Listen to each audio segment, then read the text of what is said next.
Bonjour et bienvenue dans un autre regard, le podcast qui s'écoute avec l'âme et se ressent avec le cœur. J'ai simplement envie de te partager ce conseil de Jiddu Krishnamurti qui disait « Je ne vous demande pas de comprendre, mais de rester ouvert ». Je suis Gaëlle Glevarec et je t'invite à poser un autre regard pour contribuer ensemble à un monde nouveau.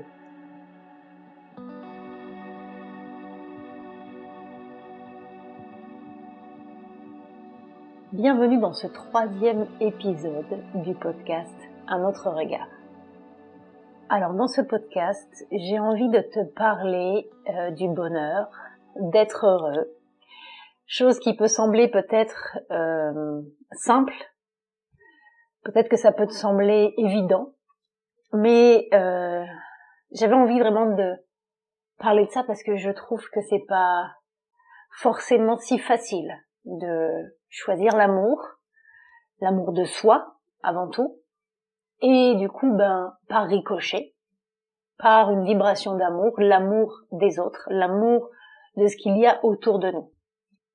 Et je pense que ça peut être une des choses les plus dures à faire, parce que ça nous demande de dépasser nos peurs, de dépasser nos doutes, de mettre de côté nos blessures, de mettre de côté notre ego, de être suffisamment dans l'observation, la conscience de soi, pour voir quelle est l'énergie qui impulse soit ce qu'on va dire, soit ce qu'on va faire, et donc qui impulse nos choix, nos choix.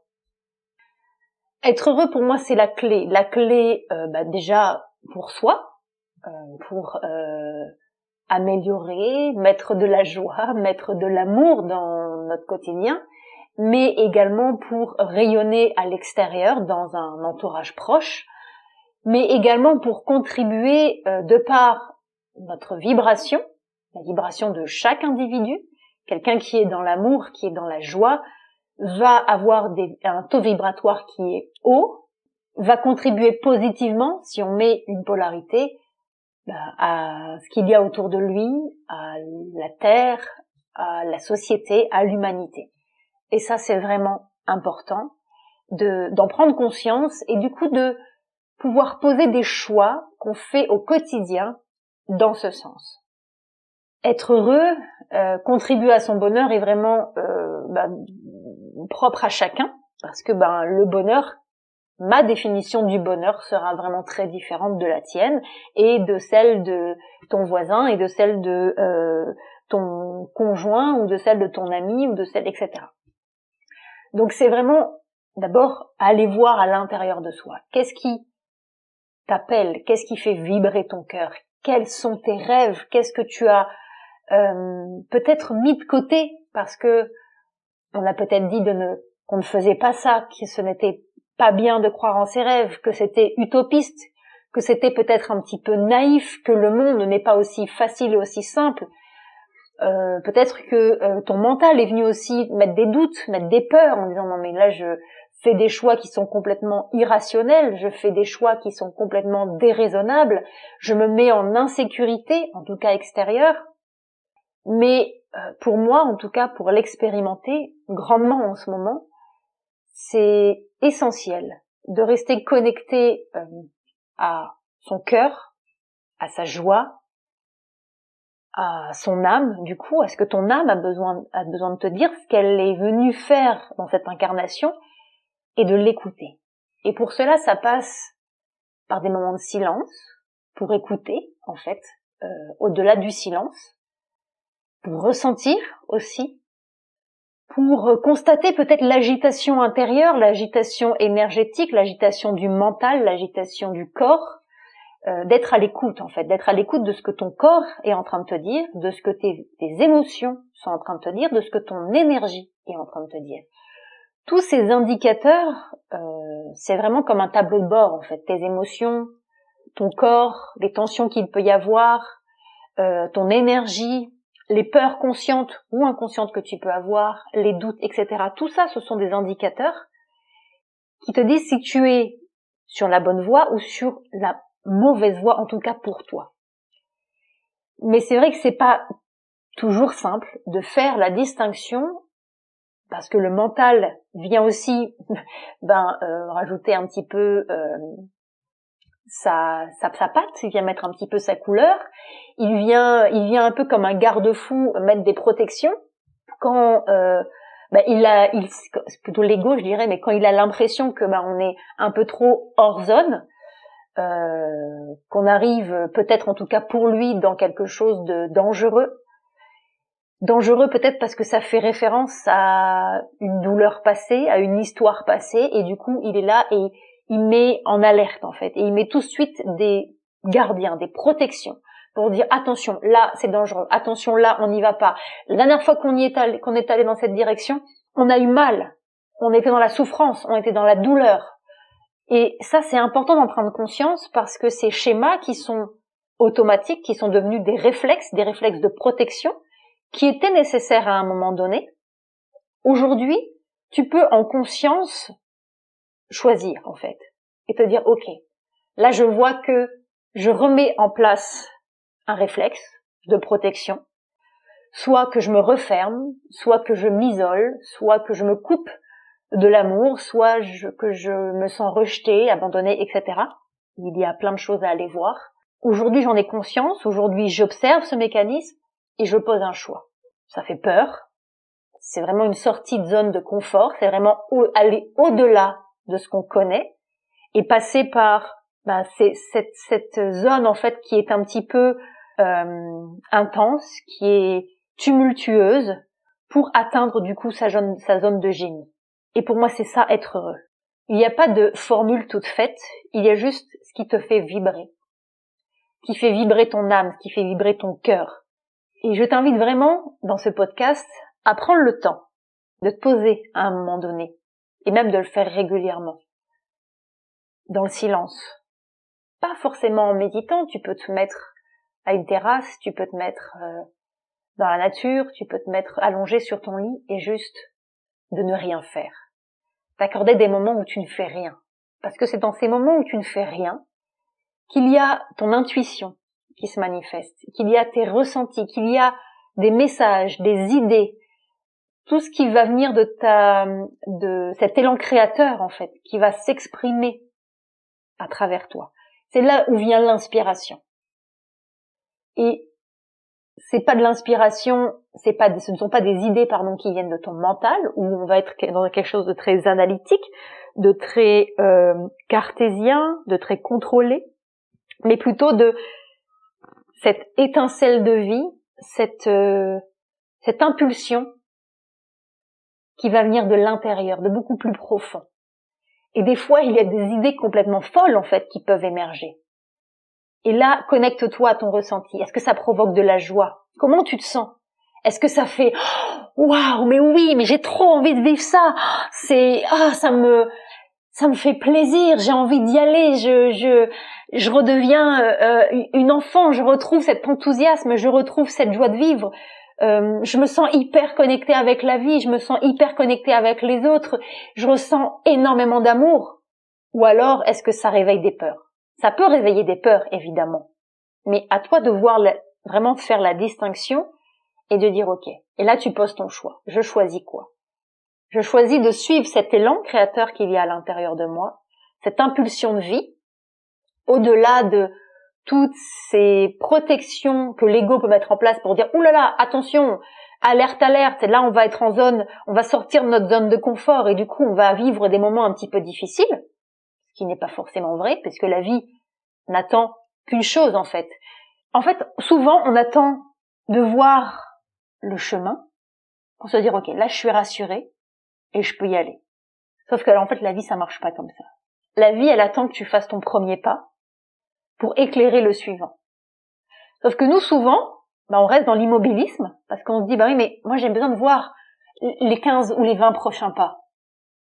Sauf que la vie, elle a besoin que tu lui fasses confiance. Elle a besoin que tu sois dans la foi.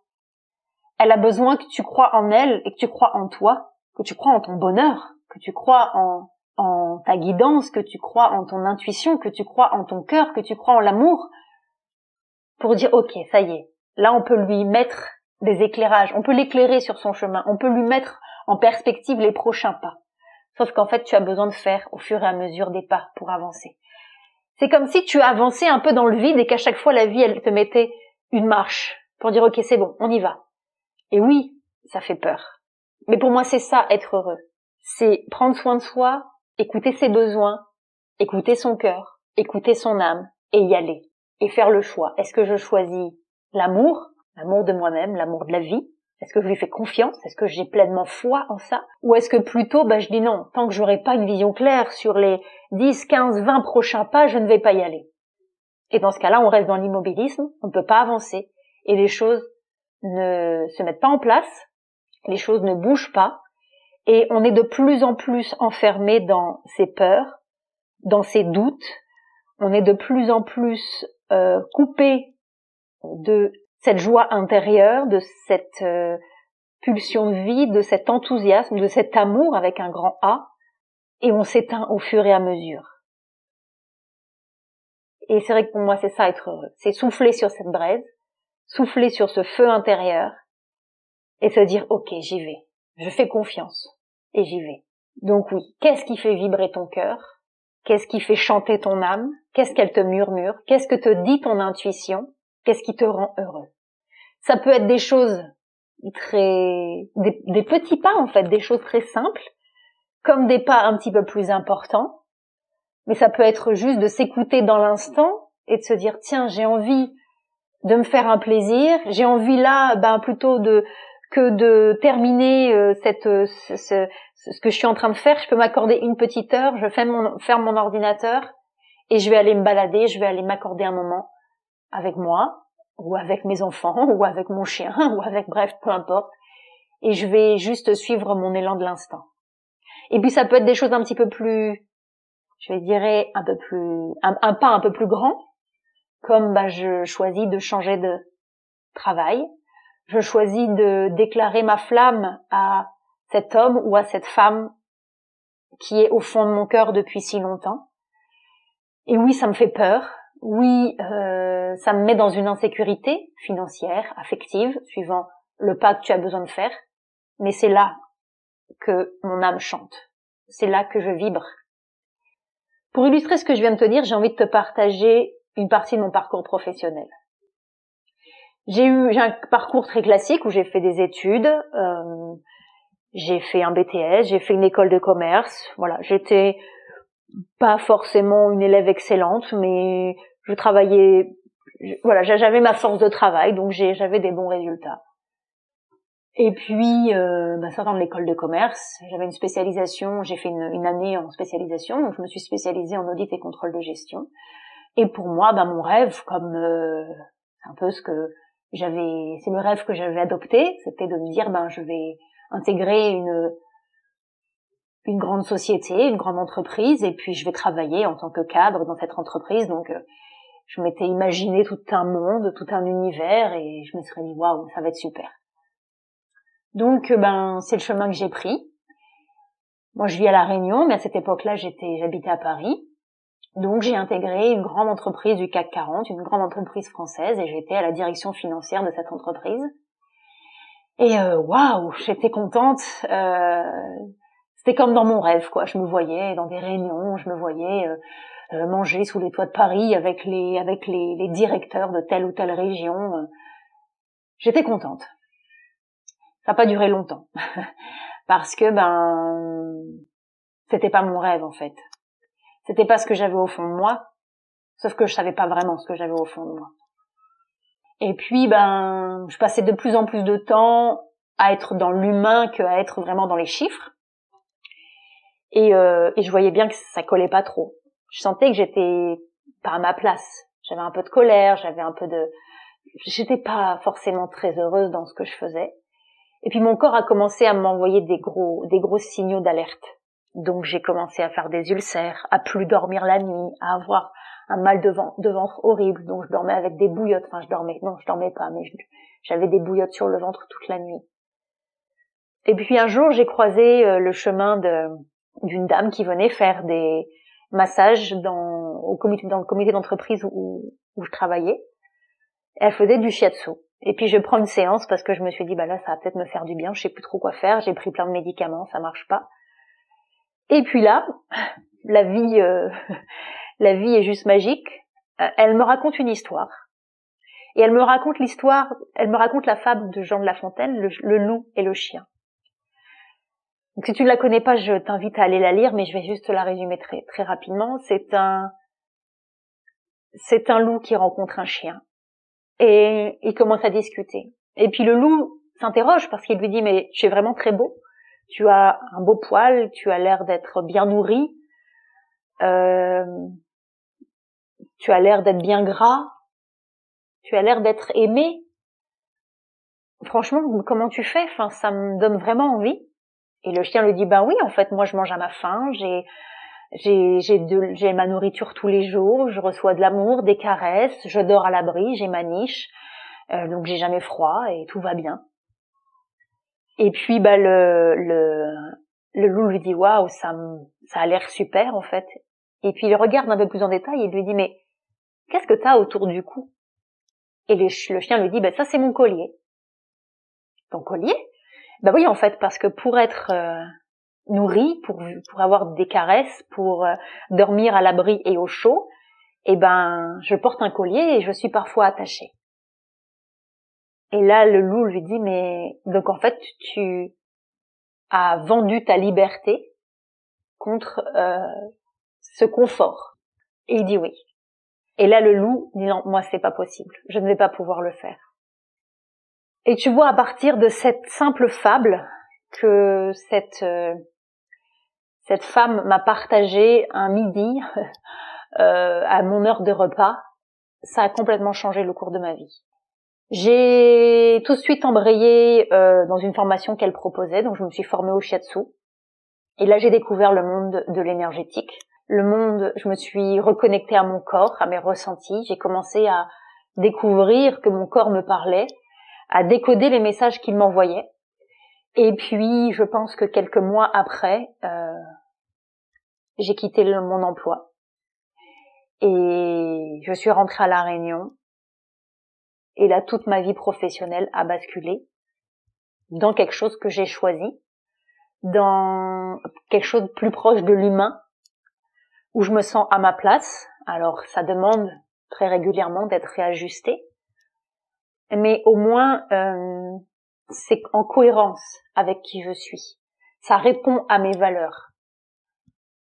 Et ça, pour moi, ça fait partie de cette quête du bonheur, de chercher à être heureux. Être heureux, pour moi, c'est être aligné avec qui on est, être aligné avec ses valeurs, être aligné avec qui tu es au plus profond de toi, que ta vie, en fait, soit cohérente avec ton essence, avec qui tu es en profondeur. Et ça, c'est essentiel. C'est essentiel pour que ta vibration soit haute, pour que tu rayonnes et pour que tu puisses, du coup, contribuer favorablement autour de toi, déjà pour toi, mais autour de toi et au monde, à l'humanité et à la Terre.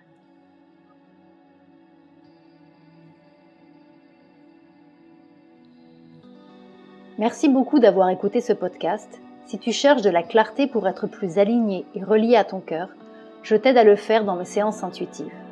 Tu trouveras toutes les informations en description de ce podcast ou directement sur sereinehyperssensibilité.com/séance. Je t'embrasse, je te souhaite une belle et agréable journée. Sois doux avec toi et à très vite.